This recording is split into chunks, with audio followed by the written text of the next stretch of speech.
आपके साथ ना एक चीज़ देखिए कॉन्स्टेंटली, आप लोगों की बुराई नहीं करते हो। अभी अगर हम आज के टॉपिक की बात करके चले, तो बहुत सारे लोग बहुत कुछ गलत कर रहे हैं। कहीं से कोर्स करते हैं, उसके बाद में अपने आप को एक्सपर्ट पोर्ट्रे कर देते हैं, सोशल मीडिया की दुनिया के अंदर। बहुत सारे लोग गलत-गलत उपाय भी बता रहे हैं अपने आप को अलग बताने के लिए। एक चीज़ एबीसीडी होती है, अगर अपने आप को डीईएफजे बताएँगे तो अपने आप को अलग दिखाएँगे, लोगों को लगेगा भाई ये अलग है, इस पे ट्रस्ट कर सकते हैं। तो ऐसे बहुत सारी चीज़ें चल रही है पर आपने एड्रेस नहीं करा। आपने कहा सब बंदे अपना अच्छा कर रहे हैं, ऐसा क्यों? सेल भाई, पहले एक बात बोली थी, किसी से पत्री देखी, नक्शा देखा, डरा के पैसे नहीं लिए, बेईमाना करके पैसे नहीं लिए, और कितने दिन कर पाएंगे? वही धन आपको बरकत देगा जब आप उसके बरकत की सोचेंगे, उसके पेट की सोचेंगे, उसका भरेगा तो तेरा भरेगा। मैंने एक बात बोली थी, हम राजाओं के लिए काम करते हैं और हमारे लिए हर आदमी राजा है।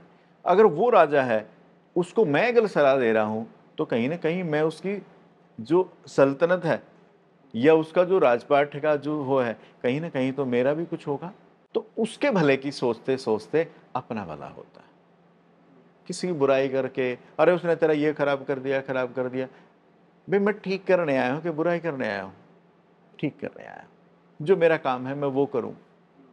जब मैंने इस काम को शुरू किया, नक्शे हाथ से बनाता था, एक एक चीज़ अपने हाथ से की। उसके बाद नक्शे बनाने वाले रख लिए।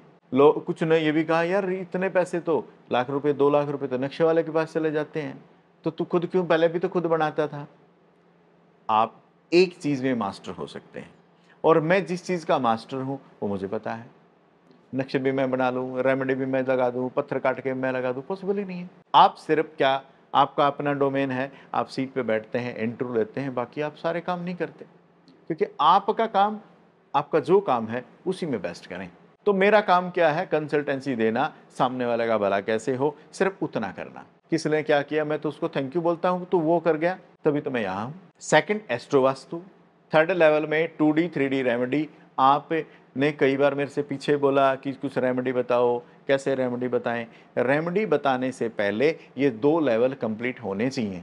मैंने किसी को बोल दिया कि भाई आपको लाल घोड़े लाके साउथ ईस्ट में रखने हैं, आपको कैश पैसा बढ़ जाएगा। पैसा बढ़ जाएगा, नो डाउट, क्योंकि इनका काम क्या है? एनर्जी को फ्लो देना।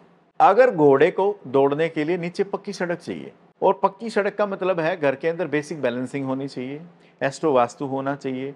ये रेमेडी लगाएंगे तब वो घोड़ा दौड़ पाएगा, तब वो कैश के फ्लो को बढ़ा पाएगा। अब घोड़े के दौड़ने के लिए पाथ तो बनाया नहीं, घोड़े रख दिया, वो खुद स्टक हो जाएगा।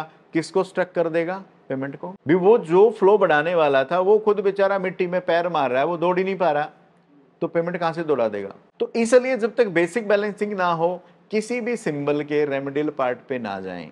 अपन समाधान बेचते हैं भाई जी, सामान नहीं बेचते। सामान बेचने का काम नहीं, सामान बेचने वाला सामान बेचे, अपन समाधान बेचने आए हैं, समाधान बेचेंगे। इसलिए जब तक बेसिक बैलेंसिंग नहीं होती, लोग योगदान में भी आते हैं मेरे पास कि सर वो रेमेडी बता देते। मैं कहा पहले जो दिया है ना इसको कर। होगा तो इन 2 पार्ट में कुछ घटित हो जाएगा, नहीं होगा हाथी लगा ले, शेर लगा ले, इंद्र लगा ले, सूर्य लगा ले, कुछ नहीं होना। मैं केस स्टडी आपको डाल देता हूँ। मेरे एक जानकार हैं, जानकार भी बाद में हुए।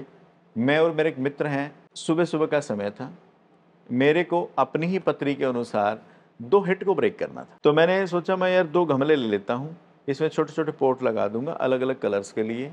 मैं उनकी शॉप पे गया तो वो लेडी बैठी थी, उन्होंने मेरे से कहा कि, मैंने कहा जी इस कलर के पोट दे दो छोटे। उसने कहा सर ये ले लो, इतने सारे हैं तो उसका कौन सा स्पेशल है? मैंने कहा नहीं मुझे यही चाहिए। उसने मेरे से पूछ लिया कि सर किसी वास्तु वाले ने बताया है? तो मैं एक बार तो वकील साहब की तरफ देखूं, एक बार मैं अपनी तरफ देखूं। मैं ये तो, अब लोअर टी शर्ट में आप हो, प्रोफेशनल तौर पे एक ड्रेसिंग सेंस है हर आदमी की, लेकिन सबकी अपनी अपनी पर्सनल लाइफ भी है। और मैं तो वैसे भी गांव से हूँ, ये प्रोफेशनल लाइफ के अकॉर्डिंग ये कपड़े तो अब पहनने शुरू किए हैं, क्योंकि हम तो सिर्फ खुले में रहे भाई साहब। तो मैंने कहा हाँ जी, तो सर कौन है मेरे को भी बता दो। मैं कहा जी, वकील साहब ने कहा भाई साहब क्यों मजाक कर रहे हो, बता दो ना उसको। उन्होंने उसको बता दिया कि खुद ही वास्तु देखते हैं और ये इनका नाम है। तो फिर उसने कहा कि मैंने आपके बैनर्स लगे देखे हैं सिटी में, आप वही हैं? मैं कहा जी वही हूँ। उसने कहा सर प्लीज़ देख दो एक बार। 2 बेटे उन पे। मैं जैसे ही कंपास लेके देखा, मैंने जो जो चीज़ें समझ में आई मैंने बता दिया, और मैंने उनको बोल दिया कि आप इनका नक्शा मेरे को व्हाट्सअप कर देना, पत्रियाँ डाल देना सभी की, जो मुझे दिखेगा मैं इस पर कर दूंगा। बस वो नक्शे डाल दी, ग्रिड हो गई, बार चार्ट बने, पत्रियाँ निकली। तो उन्होंने मुझे फ़ीस का डिस्कस किया, तो उन्होंने मेरे को फ़ीस का डिस्कस, उन्होंने कहा सर बहुत ज़्यादा फ़ीस है, मैं दे नहीं पाऊँगी। मैं सच्चाई बोलूँगा कि जो था, मैंने सीधा बोला आप योगदान ले लीजिए, फ्री कंसल्टेंसी देता हूँ वो ले लो। उसने कहा मैं फ्री तो नहीं लूँगी, भी मैं अपना भला चाहूँ और मैं कैपेबल हूँ और मैं देना ना चाहूँ तो क्या मेरा हो जाएगा? मैं कहा मुझे नहीं पता। अपने को एक बात पता है कि जो तेरे पास चल के आ गया उसको खाली नहीं भेजना, क्योंकि देने के लिए ईश्वर ने पैदा किया है, तो देंगे। और दे क्या रहे हैं? नक्शे पे 4 लाइन ही तो खींच रहे हैं। अगर वो लाइन 4 लाइन खींचने से किसी का उद्धार हो सकता है तो 100 बार खींचूंगा, क्योंकि वो ताकत दे रहा है और मुझे खुशी मिलती है। तो बस ऐसे ही हो गया। उसके बाद फीस के लिए से बताई तो उन्होंने कोई बात नहीं की, यही बात हो गई।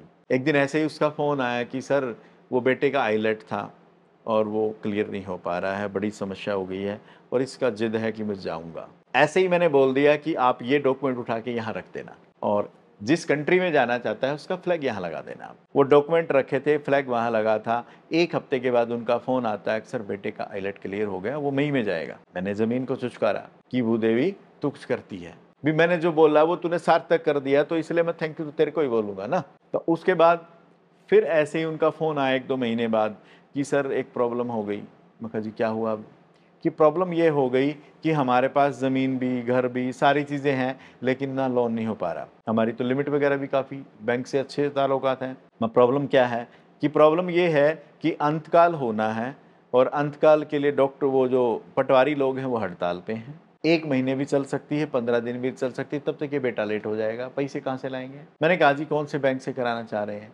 जी हम चाह रहे हैं कि इन बैंकों से। मैं कहा इन के लोगो यहाँ लगा देना। उन्होंने वहाँ वो लोगो लगाए। आज लोगो लगाया सुबह, शाम को बैंक से फ़ोन आ गया था कि मैडम लोन हो जाएगा, पैसे आप आ जाइए। उसका उसी दिन फ़ोन आया सर ऐसा हुआ है। फिर ये यहाँ से जागा, फिर नक्शा भी मंगा लिया, पत्री भी मंगा ली।